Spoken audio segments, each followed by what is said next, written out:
accélérer ce mouvement, c'est-à-dire faire en sorte qu'il y ait le maximum de facteurs qui vont faire que la construction de l'os va être optimisée. Or, nous pensons, et là je me réfère à mes conversations avec des scientifiques, nous pensons que il y a un risque à faire ça. C'est que quand vous stimulez la construction de tissus osseux, vous stimulez une classe de cellules qui s'appelle des ostéoblastes, qui déposent en quelque sorte la matière osseuse. Or, cette classe de cellules, nous n'avons pas un stock infini. Mais le stock est limité. Le corps élimine ces excès de toute façon.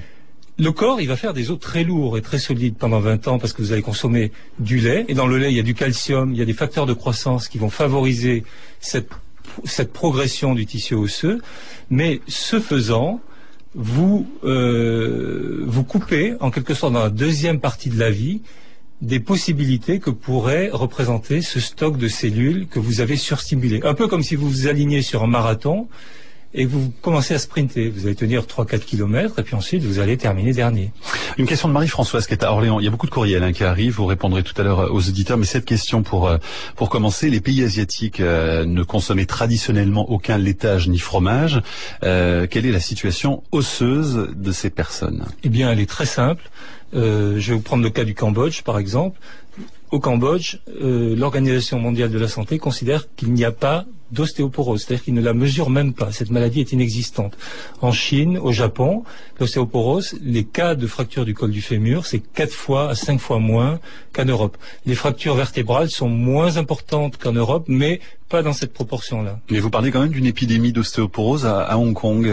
Alors, il y a une épidémie d'ostéoporose à Hong Kong. Qui n'existe pas en Chine continentale. Absolument pas. Vous prenez les populations qui ont peuplé Hong Kong en Chine continentale, elles ne connaissent toujours pas l'ostéoporose, elles consomment très peu de calcium et très peu de laitage. La consommation de calcium, c'est 300 à 400 mg par jour en Chine continentale, et à Hong Kong, c'est quasiment les consommations que nous connaissons, et le mode de vie alimentaire occidental, c'est-à-dire que les enfants sont bourrés de laitage, de yaourt, et on voit aujourd'hui se développer l'ostéoporose. Et là, on est dans une situation absolument abracadabrantesque, en quelque sorte, parce que on a favorisé ce mode de consommation pro-laitier, et au lieu d'avoir soit maintenu les taux d'ostéoporose à ce qu'ils étaient, soit même les faire baisser, ce qui aurait été difficile, et ils rejoignent ceux que nous connaissons en Europe. Thierry Soucard, les mensonges et propagande, vous êtes l'invité de la Tête au carré. On vous retrouve dans quelques minutes avec les courriels des auditeurs sur franceinter.com. Nous sommes avec Thierry Soucard, dernière minute de l'émission avec les courriels des auditeurs pour parler du lait, mensonges et propagande aux éditions Thierry Soucard avec la préface du professeur Henri Joyeux, cancérologue. Le courriel d'Étienne qui habite à Lausanne. Il y a des raisons culturelles, nous dit-il, pour le développement des laitages en Europe. Entre autres, les pays nordiques manquent de vitamine D. De plus, le rachitisme est une maladie qui a disparu de nos contrées. Alors, trop de lait, comme toute chose, ça n'est pas bon. Par contre, pas de lait sans changer notre régime pour un régime cambodgien, par exemple, serait encore pire. Il est médecin et scientifique. Qu'est-ce que vous lui répondez? Eh bien, je pense qu'il est inexact de dire qu'en consommant plus de lait, on a plus de vitamine D. C'est exactement le contraire, puisque le calcium du lait écrase la vitamine D circulante, donc en consommant plus de lait, on a moins de vitamine D. Et c'est d'ailleurs le cas des pays scandinaves dans lesquels les taux de cancer liés à un manque de vitamine D sont très élevés, notamment le cancer de la prostate. Et le problème en termes de risque, c'est celui-ci justement. Daniel dit ceci, n'est-il pas vrai que la consommation de produits laitiers aide à la croissance? On va revenir donc sur les pays du nord de l'Europe qui consomment le plus de produits laitiers, mais c'est aussi, dit-il, dans ces pays que l'on trouve les gens les plus grands. Et en Extrême-Orient, où l'on ne consomme que peu de lait, la taille moyenne est bien en dessous de la nôtre. Et c'est tout à fait exact. Il y a un lien direct entre la consommation de lait et la taille. On voit bien que les adolescents, même en France, ont poussé ces 2 dernières décennies. C'est lié notamment aux protéines laitières. Et c'est aussi le problème auquel on est confronté en science, c'est que on ingère, lorsqu'on est enfant, des facteurs de croissance qui vont rester actifs durablement à l'âge adulte. Donc ils vont faire pousser, mais s'il y a un accident cellulaire du type lésion d'une cellule, ça peut également être un accélérateur pour certains types de cancers. Laurent vous demande ce qu'il en est du régime alimentaire de nombreux Indiens qui sont végétariens et dont le principal apport protéique d'origine animale provient de laitage, justement. Des Indiens végétariens Oui. Alors, il faut savoir que dans les végétaux, il y a énormément de protéines. Il y a à peu près dans les feuilles, par exemple, ou les légumes, il y a à peu près 20 grammes de protéines de très bonne qualité pour 100 grammes de matière sèche. Un courriel de Richard, est-ce que ça n'est pas la consommation massive, voire outrancière, qui est dangereuse? Si l'on nuance sa prise de laitage, un yaourt par semaine, dit-il, est-ce que ça n'est pas tout de même un apport correct de calcium? Alors, il n'y a pas de crise d'apport du calcium en France, on manque pas de calcium, donc il ne faut pas se préoccuper des aliments sous la forme d'apport en médicaments, en quelque sorte, d'apport en nutriments, mais de leur qualité gustative. Si on aime les laitages, effectivement, il n'y a aucun risque à consommer modérément du fromage ou du yaourt. Alors, où peut-on trouver du calcium ailleurs que dans les laitages? Alors, on en trouve partout, on en trouve dans les végétaux, on en trouve dans les eaux minérales, mais je crois qu'il est très important de comprendre que c'est pas en consommant plus de calcium qu'on aura plus de calcium dans l'os. On peut consommer beaucoup de calcium et le perdre en grande partie, simplement parce qu'on va absorber ce qu'on appelle une charge acide nette. C'est-à-dire qu'on va acidifier l'organisme et sa manière de se défendre, c'est de puiser dans le calcium osseux. Donc si vous consommez beaucoup de fruits et de légumes, vous amenez au contraire une charge alcaline nette qui va retenir et fixer le calcium.